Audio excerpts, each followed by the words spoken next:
brought out a saying, a couple of years ago when you said guys have to get their athleticism into the game. Yeah. Your guys are doing it now, aren't they? Yeah. Well, it helps we're more athletic, to do it. And, Tay Davis, just being able to get his athleticism. Mo Bagui's a guy. Yeah. His conditioning is so much better than it was a year ago, and he's able to play athletically. And no, for sure.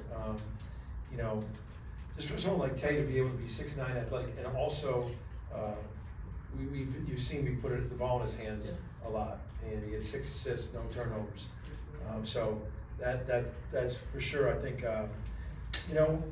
having some speed. X a warrior, man. We didn't make a big deal of it because we didn't want to come out, but he had the flu. He's been sick. He's been really sick, and to fight through it.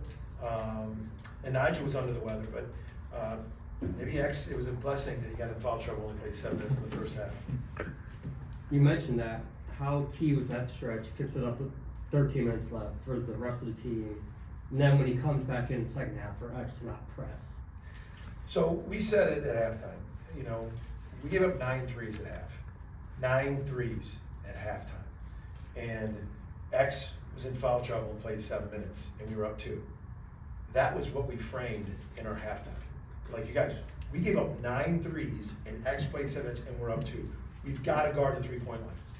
We've got to guard the three-point line. A lot of it was in transition. A lot of it was not getting matched up after a made free throw, which are unacceptable. And man, we gave up 1 3 in the second half. And to me, that was a huge difference. Here's the second thing about value in the ball. We had 6 turnovers in the first half, 1 in the second. I think that's like our third half in like 8 halves. We've had 1 turnover and a half. That's like really elite taking care of the ball. It's a credit to Nigel and X, who have the ball in their hands the most. Porter, how much did the couple stretches that Kawal had today really kind of give you guys a lift in those moments?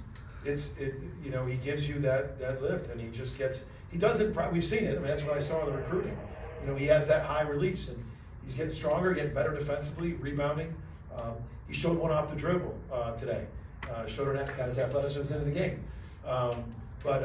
He's a complete threat. That if Ole Miss makes, they switch and they're so physical and they pack it in, and to be able to have a guy like Kawal on that perimeter, if you're packing it in, because you can close out really hard on him, and he's still 6'9" and has that high release.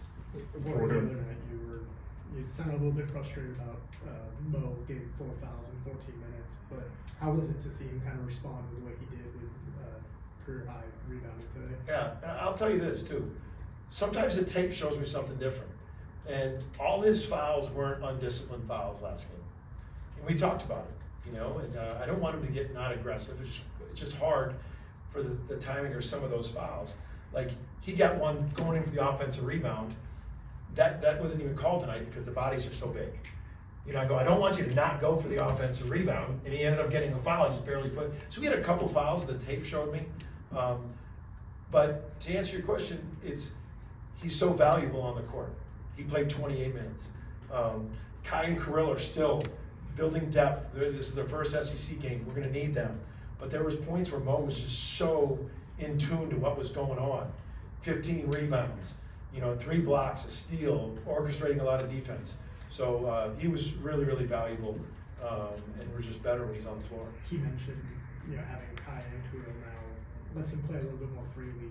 I know it's only been, a game with both of them, but have you seen that from him, just the way he's kind of responding in practice too? And I told him, I said that the day we found out that we were going to get Kirill, that he got his visa, my first call was to Mo.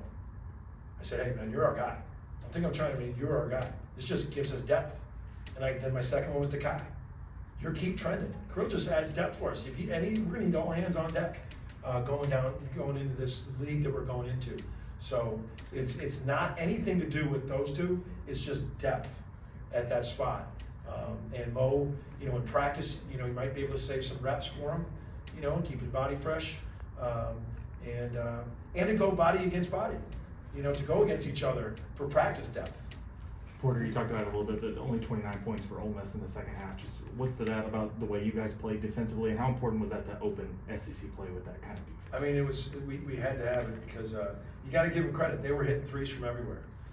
I think Pat Pinkins is one of the premier players in the country as a freshman. That kid is really good. You know, Dia poses so many problems, and he had 3 threes in that first half because he's such a load on the block because he can spin and he's quick and he's strong. But then when he starts picking and popping, you got to make a decision, and he made you pay. So we really were we needed to guard the 3-point line better,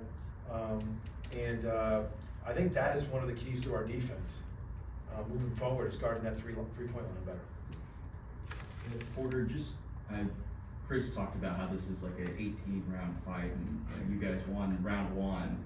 Just what does it do for you guys just to kind of start off this way, and do these wins you think maybe kind of get some more people coming to your guys' games? It does feel that way. It's just different.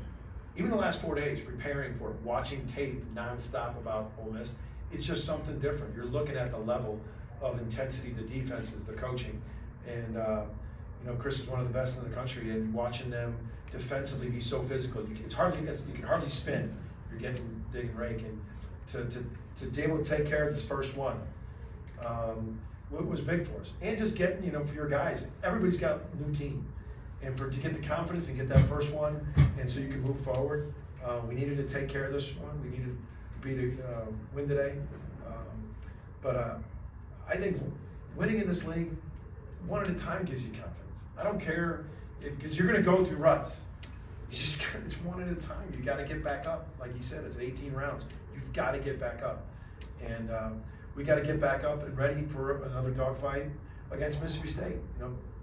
Chris is, was my former assistant. He's one of the best defensive, physical coaches. They got elite guards. I'll get into that nightmare later. Thinking about talking about them. I want to enjoy this one today, but it is. You can just feel the difference preparing these last couple of days. Porter, with all that said, the SEC status and the rankings and the marquee victories this year is not quite what it was last year when you were the story of college basketball and proved it out in the tournament and whatnot. Whatever the degree the SEC is down, is that good or bad for your basketball team going forward? Look at anything in life.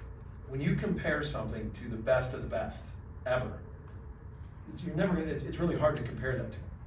I'm a Chicago guy. Comparing anybody to Jordan, all right? Comparing anything, but you compare it to the last year's SEC. This year's SEC is still number 1 in KenPom. It's still projected to have a number of teams in there that would be second all time in the history of the SEC to last year. I mean, you look at it. It's just the narrative people want to compare it to last year. All right, it's still the best league in the country. Every night is going to be a dogfight. There's elite coaches, elite players, elite atmospheres.